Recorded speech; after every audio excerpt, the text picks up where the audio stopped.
Hey everyone, seeing as how I'm still visiting with relatives when you're seeing this, and still getting ready to cover other stuff and over the coming month and week. Here's some Supergirl here, so the next Spider-Man there. So, with that in mind, I thought now that I finally finished it after it debuted earlier this year, that I would give my first reading thoughts on another take on the ladder for how much I was definitely expecting to enjoy it. I've been keeping an eye on it fairly early on, and I can definitely say that it has not only met my expectations, it's also, in many respects, the exact kind of unconventional unique take on Spider-Man that the SSU should have been from day one. On not counting my enjoyment of the Villain trilogy and my ironic enjoyment of how hilariously awful the other spin-offs were. So let's hear my first viewing thoughts on the Prime event Spider-Noir and how this Warcrawler detective, for me and he at least, does what the SSU didn't. So let's begin.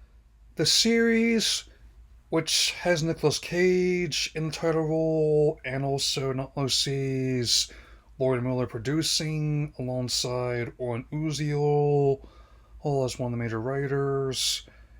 Hitters has Spider-Noir, also known as the Hardboiled Detective Ben Riley, one of the many different variants of the character. Her her trying to uncover a great conspiracy by the gangster Silvermane, who is connected to the death of his fiancee as well. Hell, and thus far, that is also his canon event. It definitely goes a bit further than what happened in the movie, and I could tell, based on what Uziel said, that it was more like basically a case of same character but different. Where definitely goes a bit harder than you could with a PG rating, but very much still in that same kind of spirit as a class detective. And it's not Bogey's influenced by performance wise, but Cagney actually, the kind of archetype he played in a lot of his works back in the day. Also, especially enjoy how they actually recreate a lot of the similar techniques they actually used in a lot of those classic movies.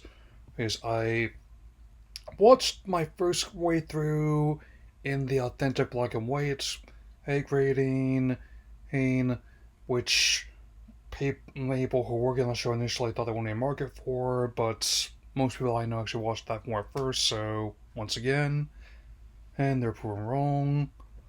And I probably will do like the true hue color on the second time around. And as someone who has been more than once this year and even this month been advocating for entertainments that are both dramatic and weird, for the times are dramatic and weird, I can honestly say it has joined in my list of some of my favorite things I've seen this year. Here, and it has been argued before, and I definitely agree with the sentiment that all these kinds of spells kind of work better when there's some kind of connection in Spider-Man. One never said that Spider-Man had to be Peter Parker in this case. You're talking to someone who's excited to see Yamashiro Takuya in Beyond the Spider-Verse, and and it's definitely not one of those give me Peter, give me death kind of people at all. Hmm.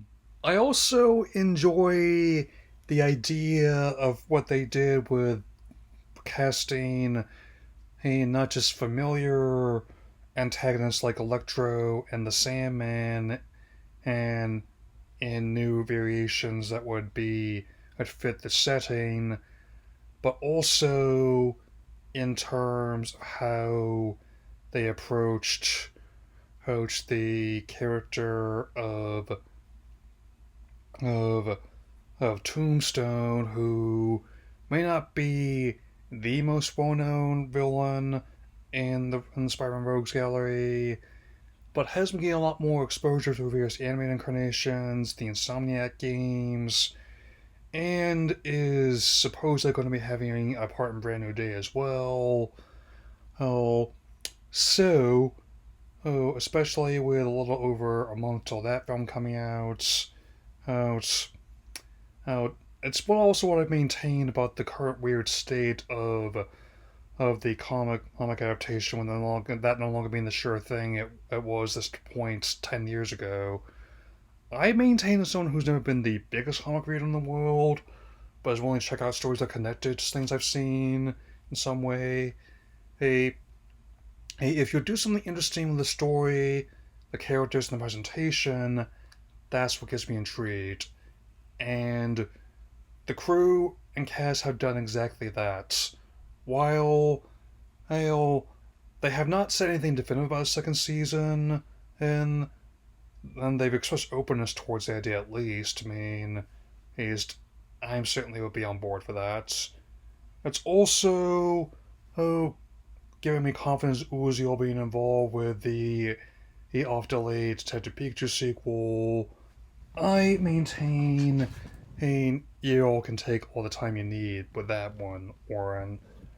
And it's definitely not the only Spider-Man adaptation, and that I've taken longer than I would have hoped to cover. But I definitely, like I said, want to catch up more on the ones I've not seen yet. And I mean, let's just say that at this pivot towards a small screen is definitely what I think would be good for the SSU going forward, especially since they're still working on, to my knowledge, another uh, adaptation of Silk Mane, where I certainly be more on board with this rather than a documentary that's basically the cinematic one of watching paint dry for an hour and 40 minutes. I can tell you that much for free. My bottom line is